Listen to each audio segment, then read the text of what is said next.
भाजपा सांसद मौजूदा प्रत्याशी सुब्रत पाठक ने जनसभा का सैकड़ों ग्रामीणों को किया संबोधित। विपक्ष पर जमकर बरसे बीजेपी सांसद सुब्रत पाठक। चौथे चरण के मतदान का समय नजदीक आते ही शुरू हुआ जनसंपर्क अभियान तेजी से। कन्नौज लोकसभा सीट का चुनाव हुआ रोमांचक। भाजपा के दिग्गज नेता रसूलाबाद विधानसभा में वोटरों को मनाने में जुटे। गठबंधन के प्रत्याशी समाजवादी पार्टी के राष्ट्रीय अध्यक्ष अखिलेश यादव व बीजेपी से मौजूदा सांसद वर्तमान प्रत्याशी सुब्रत पाठक के बीच कन्नौज लोकसभा सीट पर कांटे की टक्कर। पूरा मामला रसूलाबाद विधानसभा के पहाड़ीपुर गांव का है।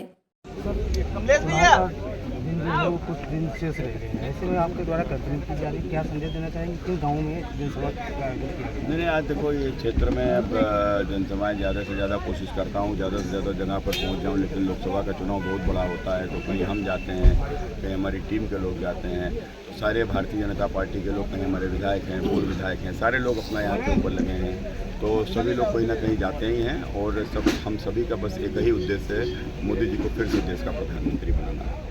दिल्ली की गद्दी का रास्ता उत्तर प्रदेश से है। उत्तर प्रदेश के हाथ से एक तरफ बीजेपी की जो ताकत आप हैं और एक तरफ सपा ताकत आप हैं। हाँ देखो, तो दोनों है। अगर हम जीतेंगे तो मोदी जी प्रधानमंत्री बनेंगे। राहुल गांधी का वोट जो है अखिलेश यादव का वोट राहुल गांधी को जाएगा, मेरा वोट मोदी जी को जाएगा। तो जनता को तय करना है कि जनता किसको चुनेगी, मोदी जी को प्रधानमंत्री चुनेगी कि राहुल गांधी को प्रधानमंत्री चुनेगी। फैसला जनता का है। आपके सवाल ये रहेगा कि विपक्ष लगातार देखा जाता है तो गाँव में संविधान की बातें करने लगता है, क्या लगता है कि नारा दिया गया संविधान देखो, मुझे लगता है कि विपक्ष को सबसे पहले घोषित करना चाहिए कि जिस प्रकार से कर्नाटका में कांग्रेस ने धर्म के नाम पर आरक्षण में ओबीसी कोटे में मुस्लिम जातियों को भर दिया है, कांग्रेस ने आंध्र प्रदेश में धर्म के नाम पर आरक्षण दिया था, जबकि तेलंगाना में भी चल रहा है। तो क्या ये धर्म के नाम पर आरक्षण दिया जाएगा? क्या धर्म के नाम पर आरक्षण का विरोध कांग्रेस करेगी? क्या यदि धर्म के नाम पर पहले ही जब इन्होंने आरक्षण दे दिया तो पहले ही ये संविधान के विरोधी हो गए। तो जो संविधान के विरोधी स्वयं है, यदि वह संविधान की रक्षा की बात करते हैं तो फिर यह हास्यास्पद है। बोलती है संविधान को खतरा है, दूसरी ओर कर्नाटका में इनकी सरकार होती है और वहाँ ओबीसी के कोटे में सारी मुस्लिम जातियों को भर दिया जाता है। आप बताइए, बाबा साहब ने कहा था कि इस देश का विभाजन धर्म के नाम पर हुआ है, अब इस देश में आरक्षण का विभाजन धर्म के नाम पर नहीं हो सकता। धर्म के नाम पर पहले ही पाकिस्तान एक बड़ा हिस्सा दिया जा चुका है, अब इस देश में आरक्षण धर्म के नाम पर नहीं दिया जा सकता। आरक्षण हमारे एससी, ओबीसी, एसटी के लिए है और उनको ही इसका अधिकार मिलना चाहिए। लेकिन कांग्रेस आज वोट के लालच में किस प्रकार से उनको आरक्षण देने की बात कर रही है। अभी प्रधानमंत्री जी ने कहा था राहुल गांधी वायनाड से चुनाव लड़ने गए और वायनाड में चूंकि वहां के ऊपर मुस्लिम बाहुल्य आबादी है, 60% से भी अधिक मुसलमान हैं, बगैर मुसलमानों के वोट से वहां जीता नहीं जा सकता।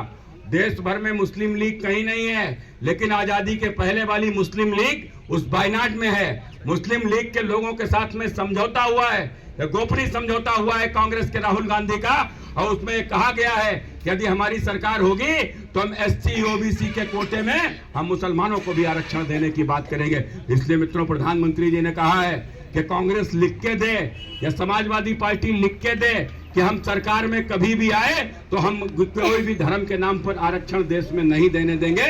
मित्रों, यह कह नहीं सकते कि किस प्रकार का इस देश में षड्यंत्र रच रहे हैं। इसलिए हम सबको सोचना होगा, हम सबको समझना होगा। इसलिए मित्रों, एक ही विश्वसनीय चेहरा इस देश के भीतर है, उसका नाम नरेंद्र मोदी है। इसलिए आप सबसे बस यही अपील करते हुए कि आने वाली 13 तारीख को भारी से भारी तादाद में घर से निकलिए। लिख दिया तो लिख के मिटता थोड़ा ही ना है, तो स्वाभाविक है। अब बताते हैं कि साहब संविधान खतरे में है, संविधान थोड़ा ही ना खतरे में है, इस देश में बेईमान खतरे में है। या जिन्होंने इस देश को लूटा है, जिन्होंने इस देश को लूटा है, सरकार में रहते मोदी जी ने कहा पाई पाई की वसूली होगी, देखो शुरू हो गई। VP न्यूज, खबर सिर्फ सच की।